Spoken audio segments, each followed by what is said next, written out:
Hola, mi nombre es Travis Rand, soy de Tennessee y yo vivo acá con mi esposa Daniela y mis niños Caleb y Hannah Grace.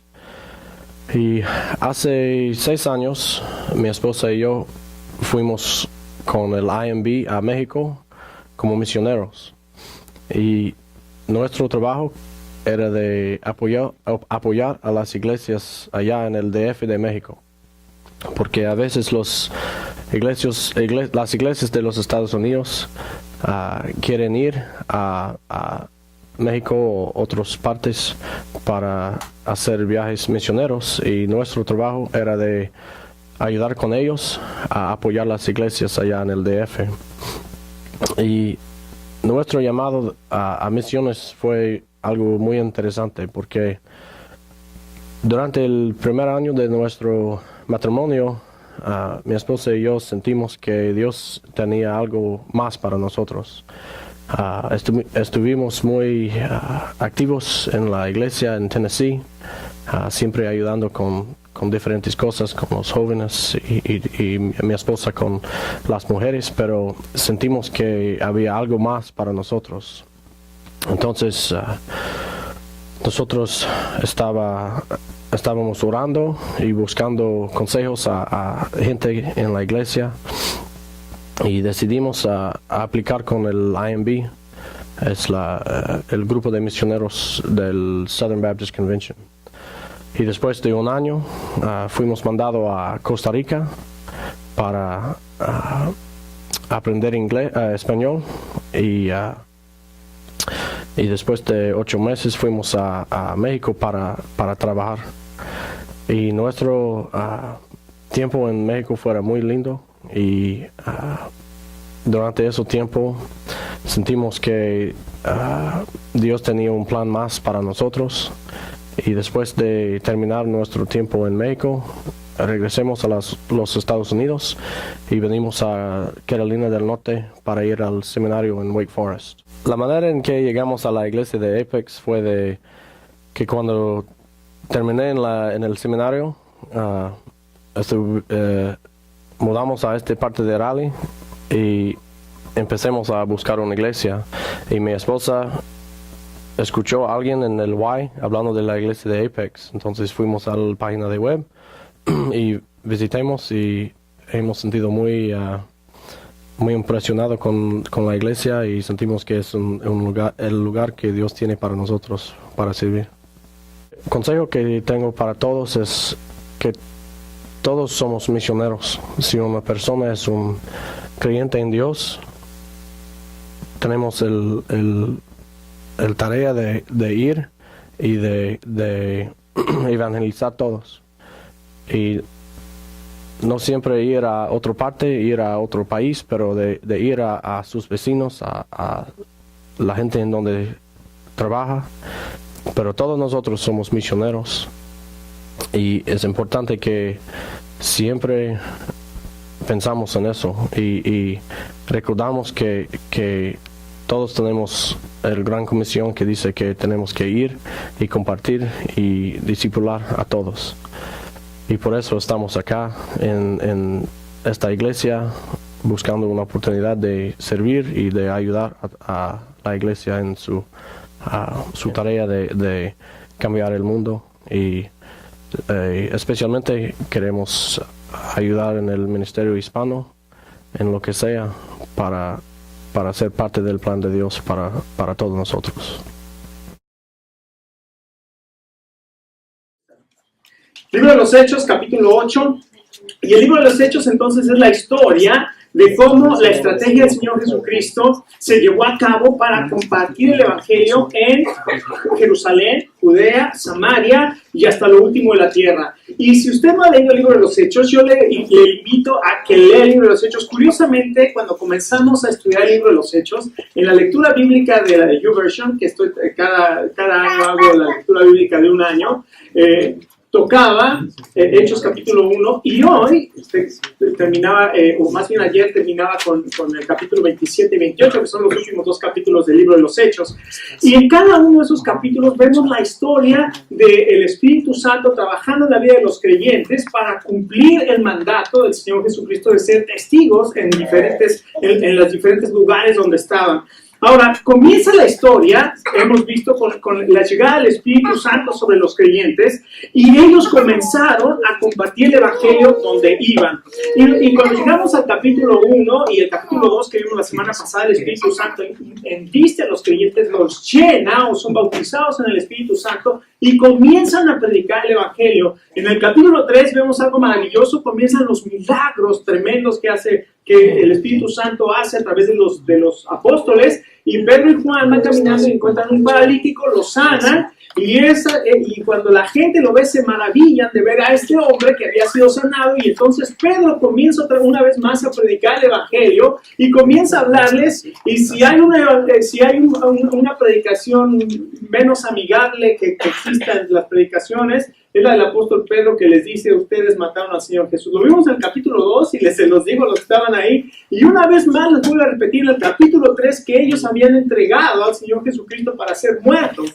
Y después llegan si usted recuerda, llegan los sacerdotes y los principales, los líderes de la nación, y les prohíben, los llevan arrestados. Y cuando los están llevando a arrestar, imagínense, Pedro y Juan ahí están predicando, y después llegan los líderes de la nación y los sacerdotes, Anás y Caifás, los mismos que entregaron al Señor Jesucristo, y ahí los toman y los arrestan, y cuando los van sacando, Pedro comienza a decirles: ¿quién quiere creer en el Señor Jesucristo? Y la Biblia dice que 5,000 personas creyeron en el Señor Jesucristo. Y al otro día los sacan de la cárcel para interrogarlos y le dicen: ¿en nombre de quién o con qué autoridad están haciendo esto de sanar a este enfermo? Y eso fue una oportunidad maravillosa para el apóstol Pedro para compartir el Evangelio, porque le dice: ¿por qué se nos interroga esto? Ustedes bien saben, ustedes mataron al autor de la vida. Una vez más les vuelve a decir que ellos fueron los culpables y ponen en evidencia el pecado de ellos. Y dice: ustedes mataron al autor de la vida y pidieron a un ladrón. ¡Qué impresionante! Ese hombre, Pedro, comienza a hablar unas palabras que antes no se podía haber atrevido a hacerlo. Y entonces en el capítulo 4 los amenazan y les dicen: no vuelvan a hablar en ese nombre. Y la iglesia se junta a los discípulos, y ya habían como 8,000 personas. Pero dice aquí la Biblia que se juntaron a la iglesia y comenzaron a orar. ¿Y cuál fue la oración? Señor, que quiten sus amenazas, que ya no nos amenacen más. ¿Se acuerdan cuál fue la oración? Señor, mira sus amenazas, pero concédenos, Señor, que podamos hablar con denuedo tu palabra. ¡Qué oración más preciosa! Si fueran nuestros tiempos, oraríamos para que el Señor quítalos del poder, Señor, quítalos, que tengamos paz y que podamos vivir y que podamos predicar. No, ellos dijeron: Señor, danos valor para hablar mucho más tu palabra. Y así vemos en el capítulo 5, vienen los impostores, ¿verdad? Aquellos que les interesaba más el dinero que la palabra de Dios. Y vemos la historia de Ananías y Zafira. Y después en el capítulo 6, pleitos en la iglesia. ¿Usted ha escuchado de eso? Pleitos en la iglesia. En el capítulo 6 los vemos. No, los apóstoles tienen sus consentidos, nada más se juntan con estos y con estos, no se juntan con los demás, y la murmuración viene. Y entonces, ¿qué hacen los apóstoles? ¿Saben qué, hermanos? Encuentran entre ustedes 7 varones llenos del Espíritu Santo, en buen testimonio, y ellos sean los que sirvan en las mesas, porque el pastor o los apóstoles tienen que dedicarse al estudio de la palabra y a la oración, a la predicación de la palabra y la oración. Y entonces cogen a 7 varones, entre ellos estaba Esteban y estaba Felipe, y en el capítulo 8 vemos a Esteban debatiendo, lleno del Espíritu Santo, este hombre lleno del Espíritu Santo, debatiendo con los judíos, demostrándole con las escrituras que Jesucristo es el Mesías. Pero como ellos no podían con la sabiduría de Esteban, dice la palabra de Dios, lo apedrearon y lo mataron, y Esteban fue el primer mártir. Y la palabra testigo es la palabra mártir. Un testigo es un mártir. Y ahí está Esteban. Y en el capítulo, y ahí al final del capítulo, o en el principio del capítulo 8, vemos entonces por primera vez a un hombre que se llama Saulo. Y vamos a ver a partir del capítulo 8, vamos a ver los primeros versos del capítulo 8. Y vamos a ver cómo llegó el Evangelio a Judea y a Samaria y cómo Dios tuvo que avivar la iglesia para que pudieran ir y predicar el Evangelio. Ya habían pasado aproximadamente 6 años de la resurrección y de Pentecostés hasta el capítulo 8 del libro de los Hechos. Y la iglesia estaba concentrada en Jerusalén, predicando el Evangelio, pero el Evangelio tenía que ser predicado en Jerusalén, en Judea, en Samaria y hasta lo último de la tierra. Entonces vemos aquí en el capítulo 8 lo siguiente. Dice la palabra de Dios así: y Saulo consentía en su muerte. ¿En la muerte de quién? De Esteban, quien estaba siendo apedreado. En aquel día hubo una gran persecución contra la iglesia que estaba en Jerusalén, y todos fueron esparcidos por la tierra de Judea y de Samaria, salvo los apóstoles. Versículo 4. Pero los que fueron esparcidos iban por todas partes anunciando el evangelio. Entonces Felipe, uno de los diáconos, ¿se acuerdan? Vimos que Esteban y Felipe eran dos de los diáconos que surgieron en ese conflicto en la iglesia. Pero los que fueron, entonces Felipe, descendiendo a la ciudad de Samaria, les predicaba a Cristo, y la gente unánime escuchaba atentamente las cosas que decía Felipe, oyendo y viendo las señales que hacía, porque de muchos que tenían espíritus inmundos salían estos dando grandes voces, y muchos paralíticos y cojos eran sanados. Así es que había gran gozo en aquella ciudad. ¿Cómo llegó el evangelio entonces a Judea y Samaria? A través de una persecución que el Señor permitió para que la iglesia saliera de Jerusalén y comenzaran a esparcir el evangelio por todas partes, en este caso en Judea y en Samaria. Entonces, a causa de esta, vemos que aquí comienza un avivamiento espiritual. Dios manda un avivamiento espiritual. Y yo les he contado la historia de cuando estaba en el middle school, ¿verdad? Y la maestra de biología nos dejó llevar un pollo, pero el esqueleto, porque estábamos viendo el sistema óseo, los huesos del cuerpo humano y de los animales. Entonces nos dejó llevar un pollo, un esqueleto de un pollo, y entonces era un trabajo de equipo y fuimos a comprar un pollo. Y luego no sabíamos cómo matar. ¿Cómo matamos al pollo? Y ya están las ideas, ¿no? No sabíamos cómo matar un pollo, pero a alguien se le ocurrió la gran idea de, con una jeringa, ponerle gasolina e inyectar al pollo. Entonces le inyectamos gasolina al pollo y el pollo comenzó a correr por todas partes. Corre, y nosotros tratando de alcanzar al pollo, y no lo podíamos alcanzar. Y el pollo como loco de aquí para allá, y de repente se paró el pollo y se cayó. Y dijimos, ya, se murió. No, se le había acabado la gasolina. Le pusimos un poquito.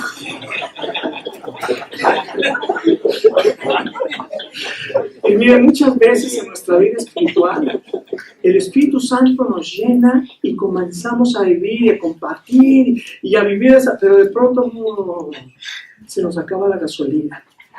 Y el Espíritu Santo comenzó a hacer una obra maravillosa en la vida de los creyentes y de los apóstoles, pero 6 años después parece que ya se habían conformado, estaban en Jerusalén, tranquilos, ya tenía una iglesia de por lo menos 8,000 personas, y ya parecía que todo estaba tranquilo, cuando el Señor les dice, ¿saben qué? Acuérdense que el Evangelio es para Judea y Samaria, para lo último de la tierra. Entonces, permite la persecución, pero esta persecución trae un avivamiento espiritual. Así es que esta persecución, dice la Biblia, que Felipe, quien es el primer misionero, se va a Samaria y comienza a predicar, y dice la Biblia que Dios confirmaba con señales el poder del Evangelio.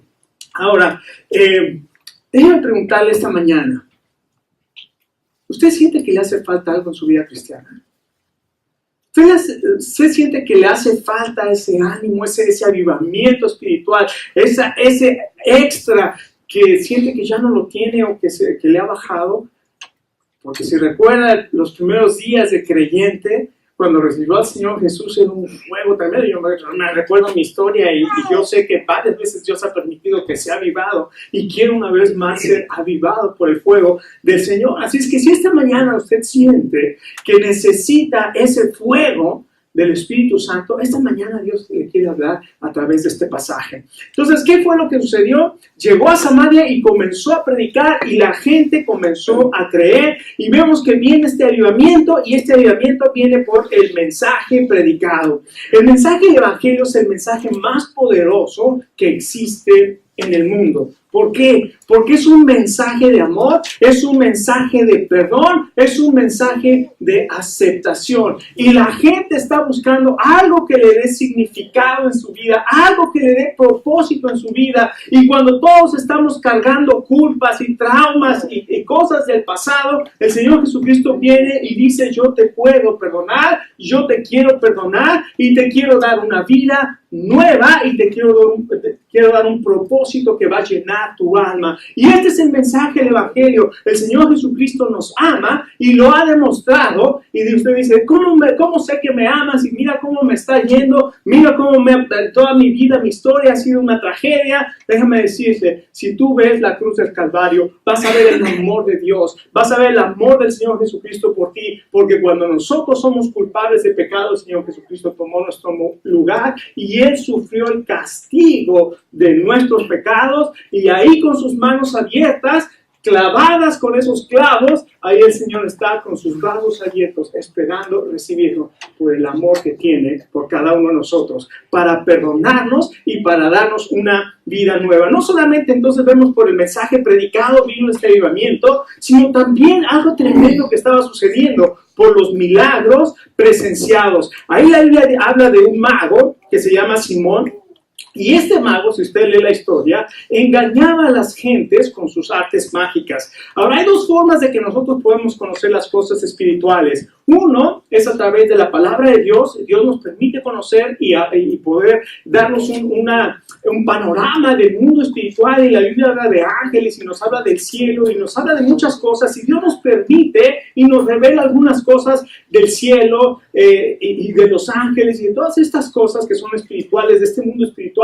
Pero también hay otra manera que la gente quiere encontrar significado, quiere encontrar, por ejemplo, una de las cosas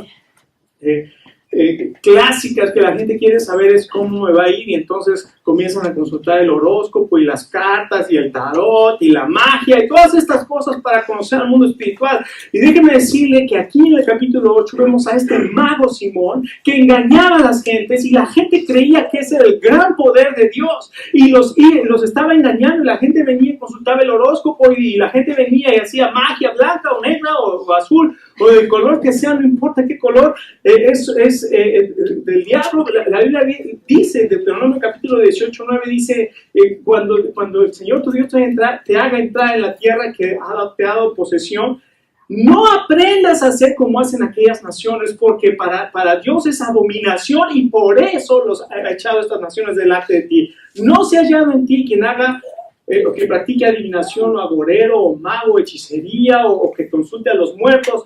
Todas estas cosas son abominación para Dios. Por eso la palabra de Dios no nos quiere que nos metamos, porque nos estamos metiendo en un terreno espiritual donde el príncipe de este mundo, que es Satanás, es el que está en control de esas cosas. Y las cosas que sucedían en Samaria, si usted lee, de las grandes cosas que estaban sucediendo era que de muchos salían espíritus inmundos. Ahí lo puede leer en este capítulo. Entonces, había una influencia demoníaca tremenda por este mago. Pero ¿saben una cosa? El Evangelio derrota toda fuerza espiritual. ¿Usted cree que nuestra iglesia no está bajo ataque espiritual? ¿Usted cree que nuestra iglesia no está bajo ataque en este mismo momento?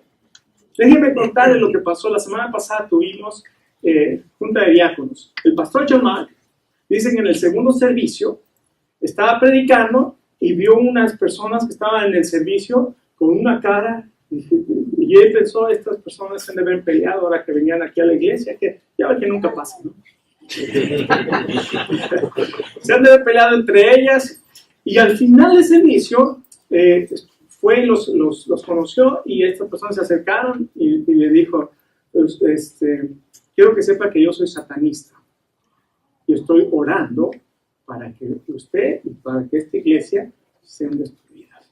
Y dice que el pastor John Mark ahí le dijo: yo me llamo Thor. Ándale. Pero así le dijo. ¿Y sabe qué hizo el pastor John Mark? El Señor le dio sabiduría. Dice: qué curioso, pues nosotros también estamos orando para que su reino sea destruido. Así es que, qué tremendo. Y nuestra iglesia está bajo ataque. Hay un ataque real de las fuerzas del enemigo.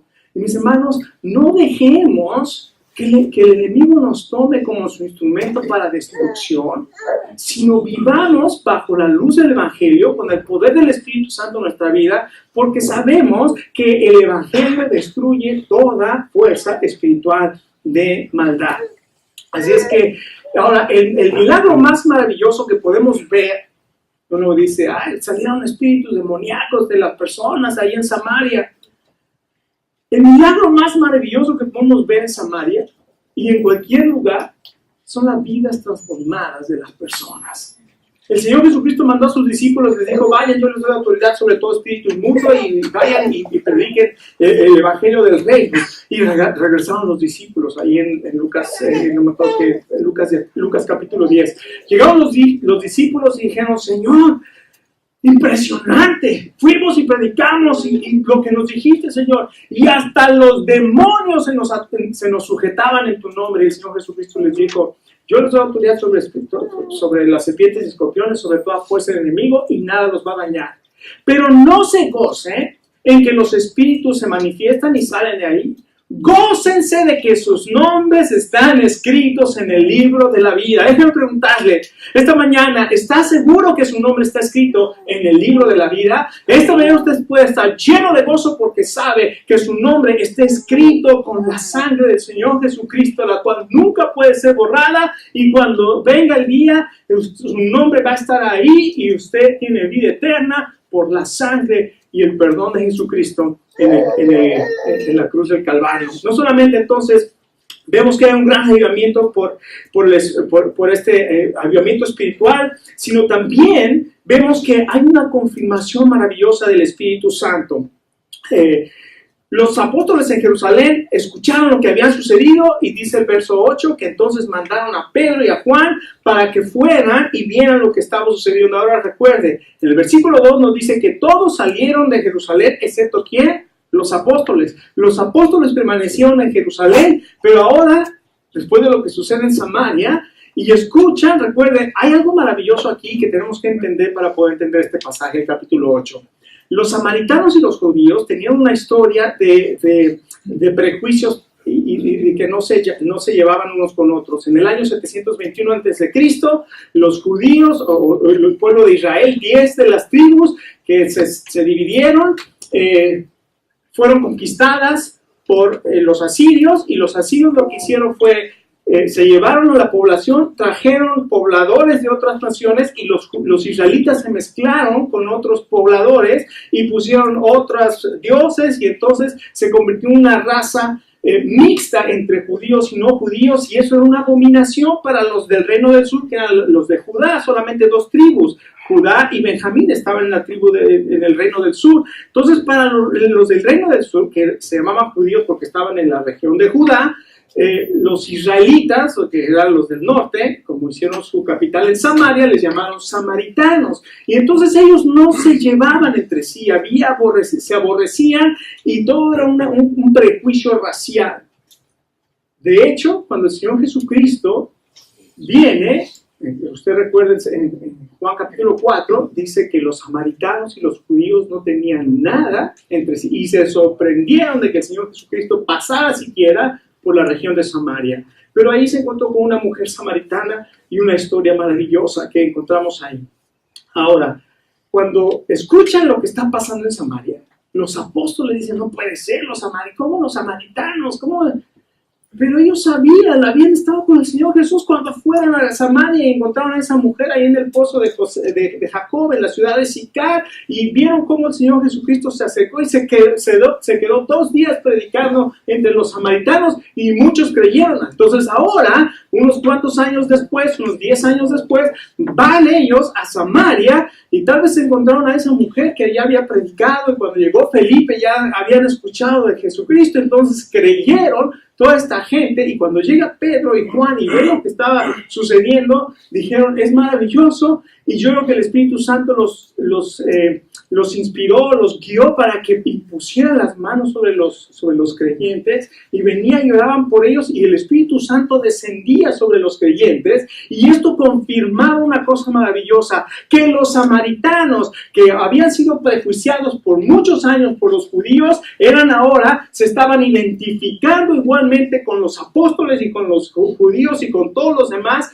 que recuerde, ahí todavía no se llamaban cristianos, se llamaban los del camino y la mayoría eran judíos. Entonces ahora comienzan estos otros judíos mezclados, comienzan ahora a venir y a unirse con lo que era la iglesia en aquel entonces.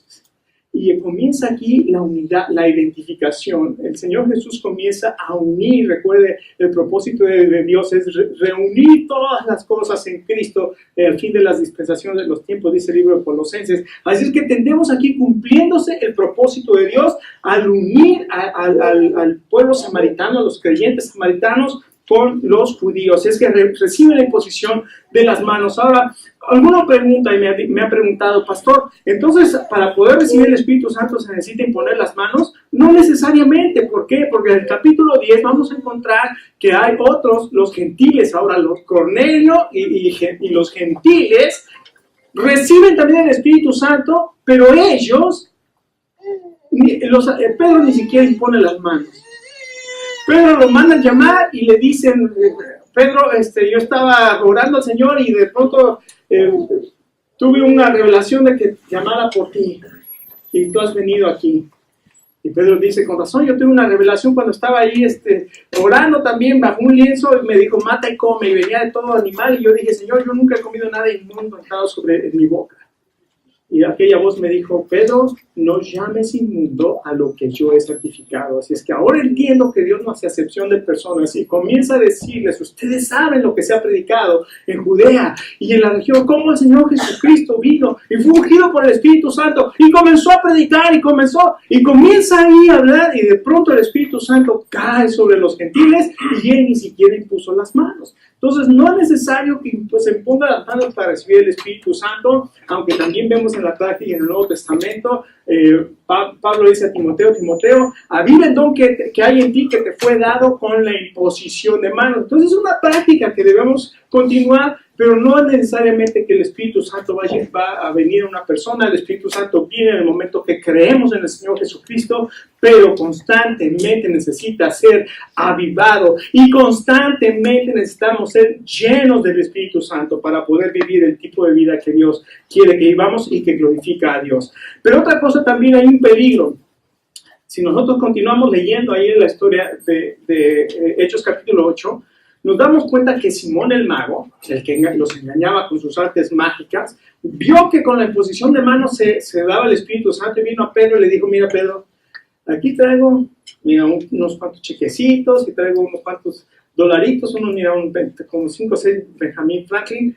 ¿Qué te parece si te los doy y oras por mí para que yo reciba también ese don y pueda seguir mis engaños?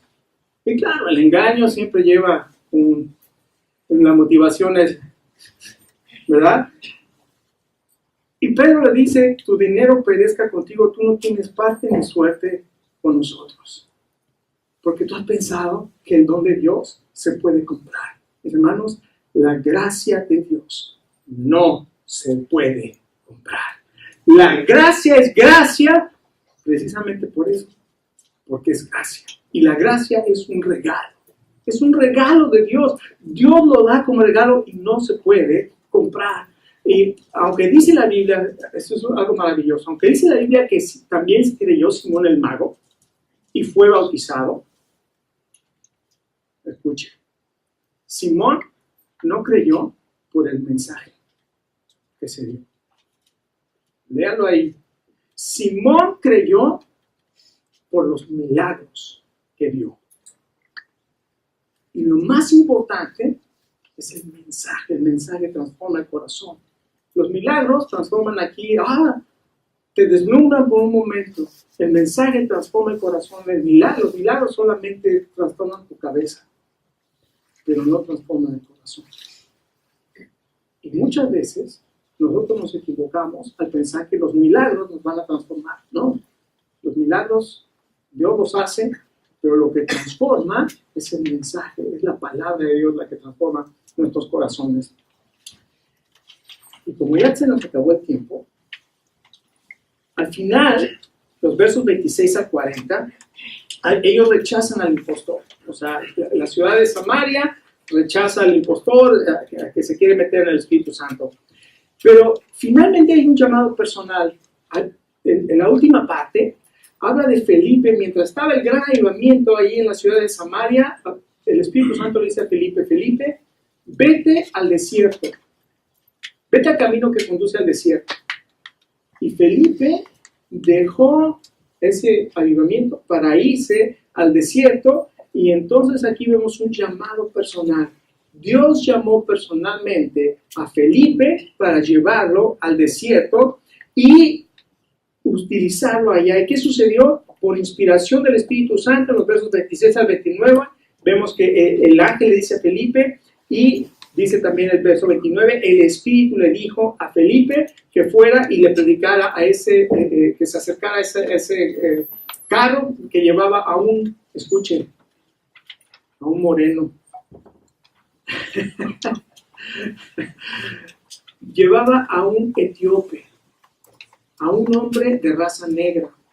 Vamos a ver algo maravilloso aquí.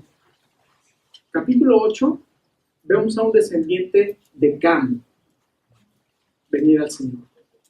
En el capítulo 9, vemos a un descendiente de Sem venir al Señor. ¿Quién fue? Pablo. Fariseo de fariseos, hebreo de hebreos. Este hombre viene al Señor. Y en el capítulo 10, un descendiente de Jafet. Las tres familias de Noé, Sem, Cam y Jafet, son unidas una vez más por el Evangelio. ¿Quién era ese de Jafetita? Cornelio, en el capítulo 10. Algo maravilloso. Y no solamente vemos la inspiración del Espíritu Santo al decirle ve y júntate al carro, sino le dice, le da la instrucción, o más bien ahí la instrucción, la inspiración es ve al desierto, la instrucción es júntate a ese carro, y después vemos que aquí este hombre está leyendo el libro del profeta Isaías y se acerca y empieza a decir, ¿qué es lo que lees? Pues, ¿cómo voy a entender si nadie me explica? ¿Y qué era lo que estaba leyendo? Como cordero fue llevado al matadero, como oveja delante de sus trasquiladores se enmudeció y no abrió su boca. Dice, ¿de quién está hablando? De él mismo, y le dice, no, está hablando del Señor Jesucristo. Y al hablar del Señor Jesucristo, escuchen. Van en el camino, de pronto ve agua y dice, aquí hay agua, ¿qué impide que yo sea bautizado? Y vemos el impacto que hace el Evangelio. Y este hombre expresa su fe al decir que impide que yo sea bautizado. Y Felipe le dice, si crees, bien puedes. Y en ese momento se bajaron, Felipe y el eunuco descendieron al agua y lo bautizó. Mis hermanos, si usted ya recibió al Señor Jesucristo como su Salvador, su siguiente paso es bautizarse. No lo deje para después. El siguiente paso que usted necesita como creyente en Jesucristo, su siguiente paso de fe es bautizarse. ¿Qué necesita para ser bautizado? Creer en el Señor Jesucristo. Oye, me tienen que dar un diploma de santidad antes de que yo me pueda bautizar. No. Nadie tiene un diploma de santidad de que ahora soy justo y ya me limpié de todo, ¿no? Los enfermos somos los que tenemos necesidad de médico, y cuando venimos al Señor Jesucristo lo que estamos diciendo es que yo soy un enfermo que he creído en Jesucristo y me estoy identificando con Él en su muerte, en su sepultura y en su resurrección. Vamos a terminar esta mañana. Escuche, Dios le ha llamado a ser el hombre y la mujer un testigo de Jesucristo, y tal vez el Señor lo va a llamar a las misiones. Ojalá que alguno de nosotros aquí esta mañana diga, Dios me está llamando a las misiones. Y siente su llamado de Dios. Y va a escuchar usted, así como Felipe escuchó la voz del Espíritu, la dirección del Espíritu, y le dijo, sal de aquí, vete al desierto. Así usted va a sentir en su corazón la voz de Dios que le dice, tienes que ir. Claro, te va a preparar, va a pasar algún tiempo, pero abre tu corazón al Señor y dile, Señor, ¿qué quieres de mí?